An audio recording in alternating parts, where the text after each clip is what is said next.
আসসালামু আলাইকুম ওয়া রাহমাতুল্লাহি ওয়া বারাকাতুহু। ভাই, এটা আমরা সবাই জানি, একজন মুসলমান হিসাবে সালাম দেয়া সুন্নাত, জবাব দেয়া কি ভাই? আর জোরে বলুন না, জবাব দেয়া ওয়াজিব। কেউ যদি শোনার পরে জবাব না দেয় তো ওয়াজিব আদায় না করার জন্য গুনাহ হবে। এই জন্য আমরা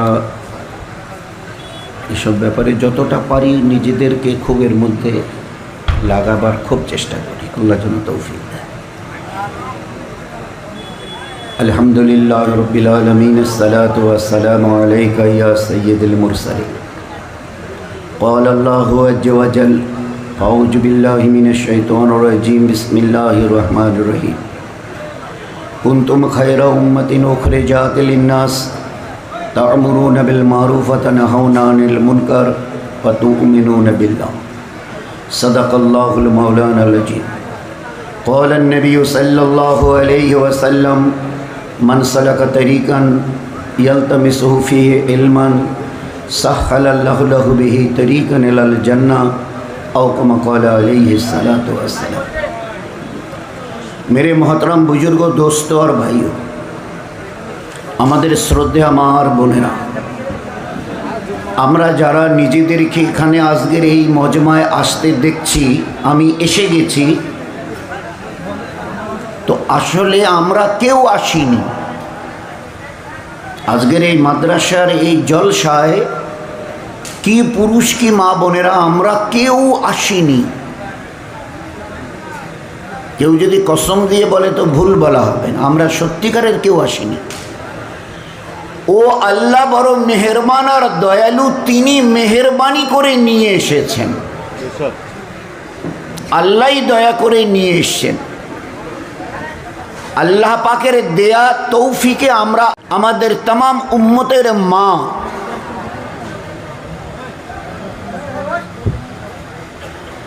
তিনি কথা শুনিয়েছেন। আমি এ নবীর পুরো জীবন দেখেছি। ওই পাক জাতের কসমকে বলতে পারি, একটা বেলায় 23 বছরের জীবনে একটা বেলা আমি তাকে পেট ভরে খেতে দেখিনি জীবনে। একটা রাত আমি তাকে গভীর নিদ্রায় যেতে দেখিনি। একটা তন্দ্রাচ্ছন্ন ভাব থাকতো, কিন্তু গভীর নিদ্রা কাকে বলে এই নবী জানতেন না। কেন? What was the reason of it? What was the background of it? এর একটাই কারণ ছিল যে আমার এই উম্মত কি করে জাহান্নাম থেকে বাঁচবে আর জান্নাতে যাবে। এরা দুনিয়াতে ইজ্জতওয়ালা হবে আর মরণের পরে এরা হাসতে হাসতে জান্নাতে যাবে, এটা আমি দেখতে চাই। এ ছিল তার সারা জীবনের চিন্তা। দুনিয়াতে এই উম্মত ইজ্জতওয়ালা হবে আর মরণের পরে আমার এই উম্মতের জন্য আল্লাহ তাবারক ওয়া তাআলা 8টা জান্নাতের দরজা খুলে দেবেন ইস্তেকবালের জন্য, জান্নাতে প্রবেশ করার জন্য। এই চিন্তা, এই ফেকের তাকে এতটা কুরে কুরে খেয়েছিল যে 23টা বছরের শেষ সময়ে দুনিয়ার থেকে বিদায়ের দিন নিজের ঘরে শুয়ে আছেন মা আয়েশার কাছে, একদম খুব কাছাকাছি। বলছে, আয়েশা, আজরাইল এসেছেন আমাকে নিতে, আমি আমার মাওলার কাছে ফিরে যাব, চলে যাব, আমাকে শেষবারের মতো উম্মতকে দেখিয়ে দাও। তো তার ঘর আর মসজিদের মাঝখানে একটা ওই খেজুরের বেড়া ছিল, খেজুরের, পাকা ওয়াল নয়। বলছে, তুমি একটু খিড়কিটা খুলে দাও, সরিয়ে দাও এই খেজুরের ডাল কটা, আমি আমার উম্মতকে শেষ দেখা দেখে যেতে চাই। আচ্ছা বলুন তো, উম্মতকে শেষ দেখা দেখবার জন্যে তার বিবিকে ওই সময়ে জীবনের শেষ মুহূর্তে আবদার করছে। ও কথাটা আজ পর্যন্ত হয়তোবা আমরা কোনো ওলামা হজরতদের কাছ থেকে শুনিনি। আয়েশা, আমি দুনিয়ার থেকে চলে যাব, একদিকে আজরাইল আলাইহিস সালাম আর একদিকে জিবরাইল আলাইহিস সালাম দাঁড়িয়ে আছেন। চলেই যখন যাব তো আমার কলিজার টুকরা ফাতেমাকে একটু দেখিয়ে দাও না। কই? আমার দুই চোখের তারা ইমাম হাসান আর হোসাইন রাদিয়াল্লাহু আনহুমা, বলতেন এরা দুটো আমার চোখের তারা, নয়নের মণি, আমাকে একটাবার দেখিয়ে যাও। কই? এই কথাটা আজ পর্যন্ত কিন্তু আমরা শুনিনি। জীবনের শেষ সন্ধিক্ষণে দাঁড়িয়ে আজরাইলকে চোখের সামনে দেখেও আমাদের ভুলেনি যে নবী। এ কত বড় তাজ্জবের কথা যে সেই উম্মত আজ ওই নবীকে ভুলে গেছে। মরণের শেষ মুহূর্তে ইয়াদ করছে, আয়েশা খিড়কিটা খুলে সরিয়ে দাও, আমি অন্ততপক্ষে উম্মতকে দেখে যেতে চাই। করা হলো। আস্তে করে হুজুর সাল্লাল্লাহু আলাইহি ওয়াসাল্লামের চেহারা মোবারককে ধরে আয়েশা রাদিয়াল্লাহু আনহা একটু উঁচু করে ধরলেন। উনি এক ঝলক দেখে আবার নেতিয়ে গেলেন। আজরাইলকে বলছে, ভাই আজরাইল, বাস তুমি তোমার কাজ করো। আজরাইল আলাইহিস সালাতু সালাম তৈরি হয়েই ছিলেন। ওই সময়ে ইয়া রফিকুল আলার আগে আল্লাহর নবীর একটু ঠোঁট নড়ছিল, একটু ঠোঁটটা নড়ছিল। মা আয়েশা বুঝতে পেরে, কথা বোঝা যাচ্ছে না, নিজের কানকে মা আয়েশা রাদিয়াল্লাহু আনহা হুজুর সাল্লাল্লাহু আলাইহি সাল্লামের মুখ মোবারকের কাছে নিয়ে গেলেন। ওই সময় তিনি খুব হালকা আওয়াজে দুটো কথা বলেছিল। এই কথাটার আসল যেটা অর্থ তা হচ্ছে, এ আমার উম্মত, আমি চলে গেলাম, তোমাদের জন্য রেখে গেলাম, এ নামাজকে ছাড়িও না, এ নামাজকে ছাড়িও না, এ নামাজকে ছাড়িও না।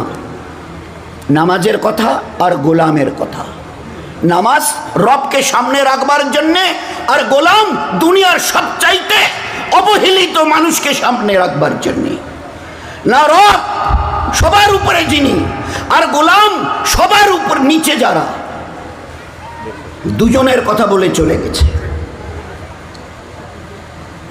Try to remember your Lord, your Creator, and try to remember yourselves, slaves. বড় থেকে বড় যিনি আল্লাহ, আল্লাহু আকবার, আকবরুল আকবর। এই আল্লাহ অত বড় যে তার সমকক্ষ না আসমানে কেউ আছে না জমিনে। গোলাম এত হেয়, ওই জামানায় গোলামকে বাজারে বিক্রি করা হতো, এদের ইজ্জত বলে কিছু ছিল না। আল্লাহ রাসূল সাল্লাল্লাহু আলাইহি ওয়াসাল্লামের জবানে মোবারক থেকে শেষ কথা, খবরদার এদেরকে ভুলিও না। যা খাবে খাওয়াবে, যা পরবে পরাবে, এদেরকে সাথী করে রাখি। একটা জীবন, একটা জীবন আমরা ভালো করে বুঝতে চেষ্টা করি। হোয়াট ইজ দিন? দিন is nothing but A code of A complete peaceful life, where there is peace, progress, success and development. যে দিন আল্লাহ পাক আমাদের দিয়েছিল জীবনকে ধন্য করবার জন্য, আজ সেই দিন থেকে আমরা আস্তে আস্তে আস্তে আস্তে নিজেদেরকে সরিয়ে নিচ্ছি। তো যে নবী 23টা বছর ধরে এক মুহূর্তের জন্য এই উম্মতকে ভুলেনি, try to remember those days, ওই দিনগুলোর কথা ইয়াদ রাখি। ক্ষণিকের তরে এই নবী এই উম্মতকে ভুলেনি।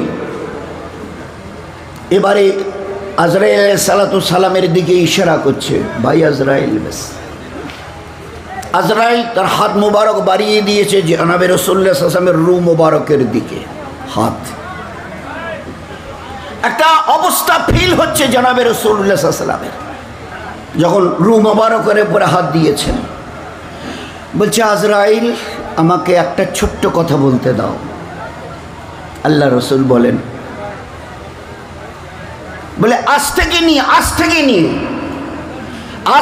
নিয়ে কিয়ামত পর্যন্ত আমার যত উম্মতের পুরুষ এবং মেয়ে ছেলেদের রূহ তুমি কবজ করবে, জান কবজ করবে, আর ওই রূহ বেরোবার সময় আমার উম্মতের পুরুষ আর মা বোনেরা যে কষ্টটা পাবে সমস্ত কষ্ট আমার উপরে চাপিয়ে দাও, সমস্ত কষ্ট আমার উপরে চাপিয়ে দাও, সমস্ত তাদের মৌতের কষ্ট আমি একা ভোগ করে চলে যাব, এরপরে যাদেরকে তুমি রূহ কবজ করবে তারা যেন কোনো কষ্ট না পায়।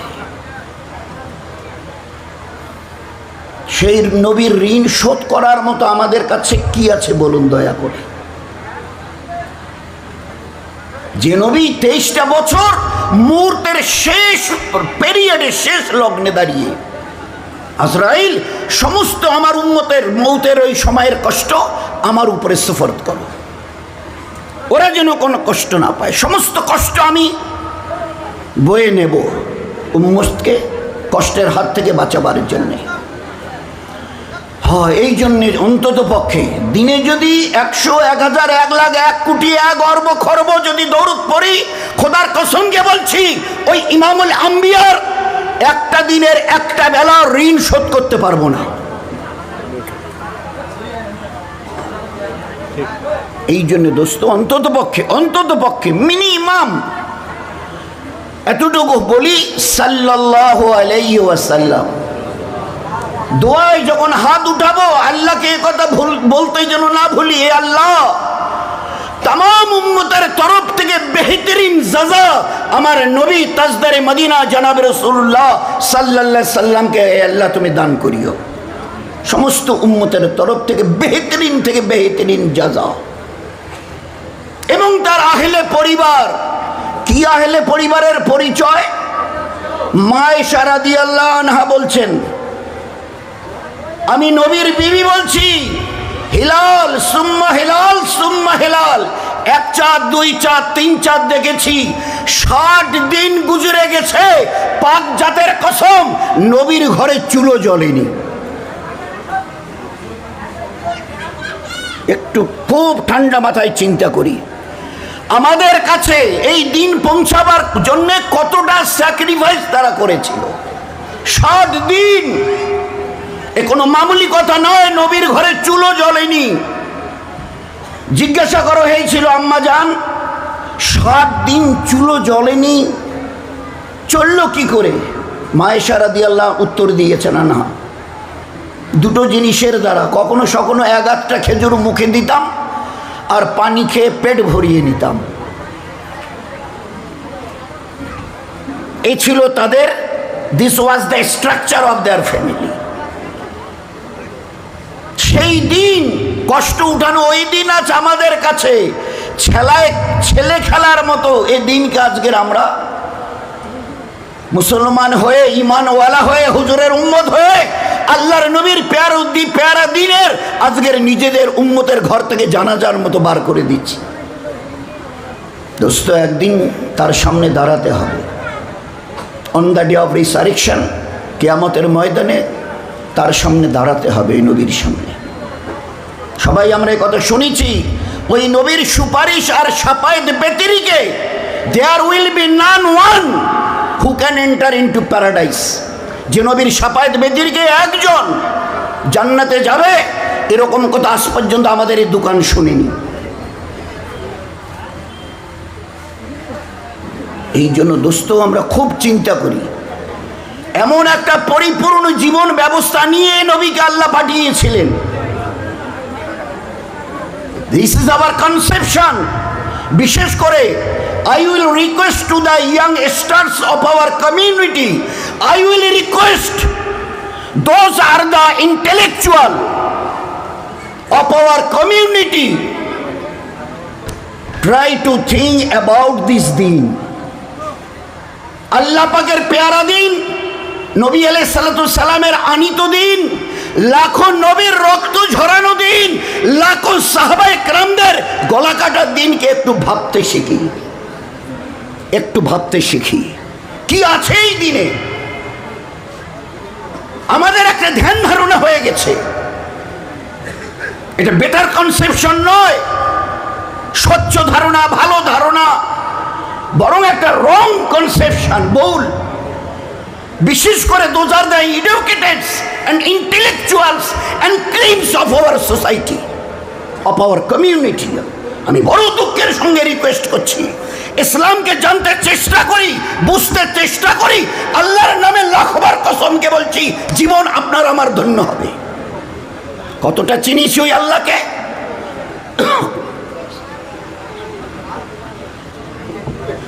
কতটা চিনিছি আল্লাহর এই দিনকে? কতটা চিনিছি ইমামুল আম্বিয়া আমাদের দয়ার নবী জনাবে রাসূলুল্লাহ সাল্লাল্লাহু আলাইহি ওয়াসাল্লামকে? প্রথম একটা ভুল ধারণা, এ ভাই চলেন না একটু দিনকে বুঝতে চেষ্টা করি। হ্যাঁ, কি আর বুঝবো, তো জানি বুঝি, একবারে কিছুই পড়িনি জানিনি তা তো নয়। তার মানে ধরে নিয়েছি ইনি তো ধর্মের নবী। ওই বলবে নামাজ পড়ো, রোজা করো, হজ করো, যাকাত দাও, তসবিহ পড়ো, কোরআন পড়ো, মসজিদ বানাও, মাদ্রাসা বানাও। এই তো ধর্মের নবী, ধর্মের কথা বলবে। আরে আপনার আমার নবীর কাছে কি ছিল জানি কি? জানবার চেষ্টা করেছি কি? গোটা বিশ্বের 800 কোটি লোককে বোঝাতে পেরেছি কি আমরা আমাদের নবীর কাছে কি ছিল? যে নবীর আজ কত লক্ষ কোটি ডলার খরচের পরে, তবে লম্বা একটা সময় পেরিয়ে যাবার পরে চাঁদের মাটিতে পা দিয়ে গোটা দুনিয়াকে দেখিয়ে দেওয়া হচ্ছে আমাদের জীবন ধন্য হলো। আমরা কেউ অস্বীকার করব না, এটা বাস্তব, এটা স্বপ্ন নয়, বাস্তব, অতি বাস্তব। কিন্তু তারই পাশে আমরা যদি বলি লক্ষ কোটি ডলার খরচ করার পরে ওখানে আমার নবী এই জমিনে দাঁড়িয়ে, এই জমিনের বুকে দাঁড়িয়ে শুধু একটাবার এই আঙ্গুল দিয়ে এ আল্লাহ इस चांद को 2 टुकड़ा करके दिखा दे, ए मेरे मौला আসমানের এই চাঁদকে 2 টুকরা করে দেখিয়ে দাও। ইহুদি পুরো পণ্ডিতের দলের সামনে আঙ্গুলের ইশারায় চাঁদকে 2 টুকরা করে দেখিয়ে দিয়েছেন এই নবী। কি ছিল এই নবীর কাছে বলুন না, কেউ বোঝাবেন আমাকে? আমি কোনো গপ্প শোনাচ্ছি না, কেচ্চা শোনাচ্ছি না, নোবেল নাটকের কাহিনী নয় এটা। যারা মানতে চাইছেন না তারা মেহেরবানি করে লাইফ অফ দ্য ভোজরাজ নামে একটা বই আছে, দিল্লির ন্যাশনাল লাইব্রেরিতে পাওয়া যায়। আজ থেকে 1400 বছর আগে এই ঘটনা যখন মক্কায় আরবে ঘটছিল, ওই সময় দক্ষিণ ভারতের রাজা ছিলেন ভোজরাজ। দক্ষিণ ভারত মাদ্রাজের রাজা ছিলেন ভোজরাজ। তিনি তার সাঙ্গপাঙ্গদের নিয়ে রাজপ্রাসাদের বাইরে বসে, যেরকম রাজবাসারা গল্প করে, রাজদরবারীদের নিয়ে কথা বলছিল। ওই সময় তাদের মধ্যে একজন আসমানের দিকে তাকিয়ে এবারে বলছে, মহারাজ মহারাজ আসমানের দিকে তাকিয়ে দেখুন, কি আশ্চর্য ঘটনা। মহারাজ আসমানের দিকে তাকিয়ে দেখুন, কি আশ্চর্য ঘটনা। ভোজরাজ নিজে এবং তার সঙ্গপাঙ্গরা সবাই আসমানের দিকে তাকিয়ে থাকে। চাঁদটা আস্তে করে মাঝখানে ফেটে ফেটে ফেটে ফেটে 2 টুকরা হয়ে সরিয়ে গেল, আবার আস্তে আস্তে এসে লেগে গেল। এই আমাদের ইন্ডিয়ার দক্ষিণ ভারতের মহারাজা যিনি ছিলেন ভোজরাজ, তার জীবনের বইতে এই ঘটনা লেখা আছে। এরপরেও বলবেন এটা অবাস্তব, এরপরেও বলবেন আসে দুঃসাহস কারো। দোস্ত, একটু ঠান্ডা মাথায় নবীকে চিন্তা করি। আমেরিকার ওই 3 জন, কলিন্স, এলডিন আর নীল আর্মস্ট্রং, যারা প্রথম চাঁদের মাটিতে পা রেখেছিলেন, ফিরে আসার পরে সর্বপ্রথম নীল আর্মস্ট্রং তিনি ঈমান কবুল করেছেন। What was the necessity? কি প্রয়োজন ছিল তার? গোটা বিশ্বের এত বড় বৈজ্ঞানিক, বলুন। আমি কাউকে ছোট, ইসলামে কাউকে ছোট মনে করা, হেও নজরে দেখা শরীয়তে হারাম করে দেওয়া হয়েছে। খবরদার, अपने आप को बुजुर्ग ना समझो, किसी को हकीर ना समझो। নিজেকে ভালো, অপরকে তুচ্ছ, ফের আল্লাহ তোমাকে ওখান থেকে সরিয়ে দেবে নয়তো। কোরআনে কারীমের সাফ আয়াত, ইন্নাল্লাহা লা ইউহিব্বুল মুতাকাব্বিরিন। সামান্য একটা সালাম, আসসালামু আলাইকুম, সামান্য একটা সালাম, বলছে অপরে আমাকে সালাম দিই, খবরদার এর অপেক্ষা করিও না। অপরকে সালাম আগে আগে বাড়িয়ে গিয়ে দিতে শেখো। আগে সালাম নিজে এগিয়ে গিয়ে দেয়া, এ তাওয়াজু, বিনয়। আর সালামের জন্য অপেক্ষা করে তাকাব্বুর, অহংকার। সালামের জন্য অপেক্ষা করো, আমি কারো সালাম দেব, হক তাদের, এ তাকাব্বুরের আলামত। আর নিজে আগ বাড়িয়ে গিয়ে সে বড় হোক ছোট হোক সালাম দেয়া, এ তাওয়াজুর আলামত। তাওয়াজু, বিনয়, বিনয়। কোথায় আজিজি আর কোথায় তাকাব্বুর, তাওয়াজু আর কোথায় তাকাব্বুর। তো ওই তিনের এক। গোটা বিশ্বের সবচাইতে বড় সায়েন্টিস্ট, কি প্রয়োজন ছিল তার ইমান কবুল করার, আমাকে বোঝাবেন? বলুন না, কি করে জানলেন? না, ফিরে এসে ইমান কবুল করার পরে পরের দিনে আমেরিকার নিউজ পেপারে ঘটনা বেরিয়েছে। তার নেক্সট ডে, পরের দিন গভর্নমেন্ট এই পেপারটাকে ব্যান্ড করে দেয়। ভাগ্যচক্র, ওই পেপারটা আমেরিকার আমাদের যিনি জিম্মেদার শেখ হজরত আবু বকর, ওনার হাতে পড়ে এবং ওই পেপারটা উনি দিল্লি মার্কাজে পাঠিয়ে দেন মৌলানা উমর সাহেবের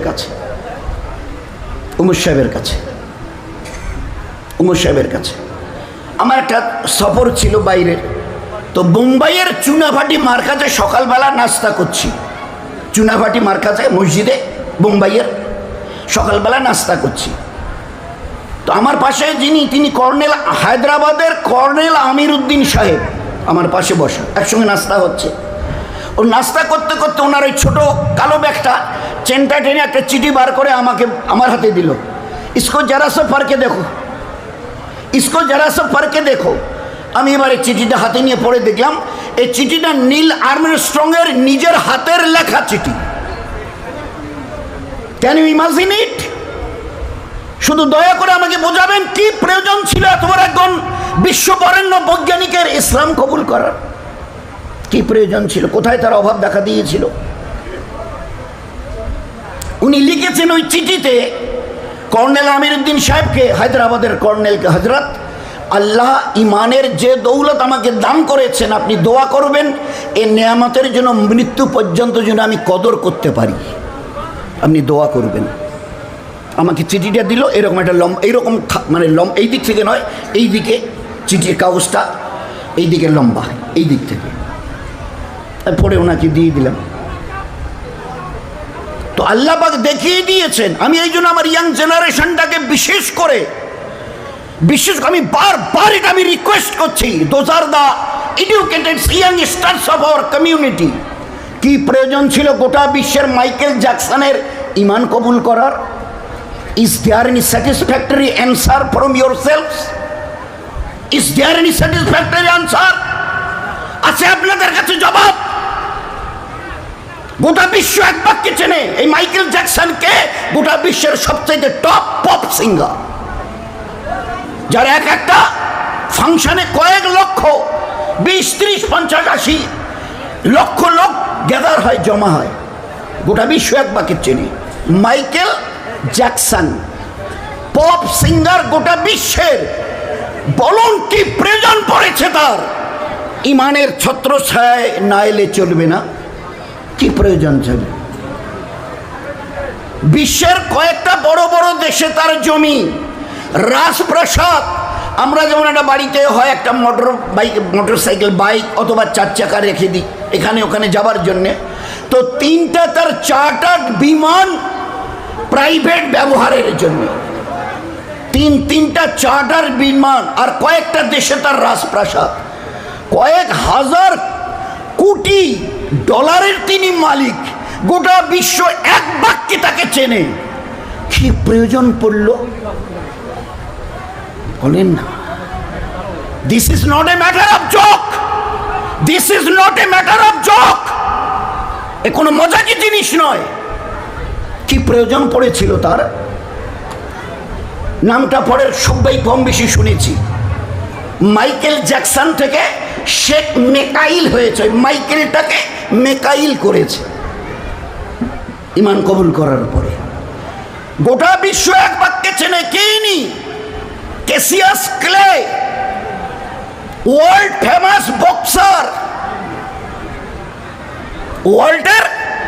ওয়ার্ল্ডের বিখ্যাত বক্সার, ক্যাসিয়াস ক্লে, যার একটা ঘুষির বাজি কয়েক লক্ষ ডলার কর রাখা হয়, একটা ঘুষি কয়েক লক্ষ মিলিয়নসের মালিক তিনি। আচ্ছা, কি প্রয়োজন পড়ল? চলছিল না, ভাত জোটে না, কাপড় জোটে না, ইজ্জত জোটে না, শান্তি পাওয়া যায় না, তাকে ইসলাম কবুল করতে হলো। বলেন না, বলেন। Tony Blair, he was the president of England, London. লন্ডনের প্রধানমন্ত্রী টনি ব্লেয়ার, তার নিজের আপন শালী লরেন বুথ, খ্রিস্টান, world famous journalist, world famous সাংবাদিক তিনি, তার আপন শালী। আচ্ছা, কি প্রয়োজন পড়েছিল ঈমান কবুল করবার? উনার নিজের স্টেটমেন্ট আমার কাছে আছে, খবরের কাগজটা ছবি সমেত, আমি কেটে রেখে দিয়েছি, কেউ যদি দেখতে চায় গালগপ্প মনে করে। ঈমান কবুল করার পরে বলছে যে আমি এই 60 দিনে আমার জীবনের এটাই ছিল লাইফস্টাইল।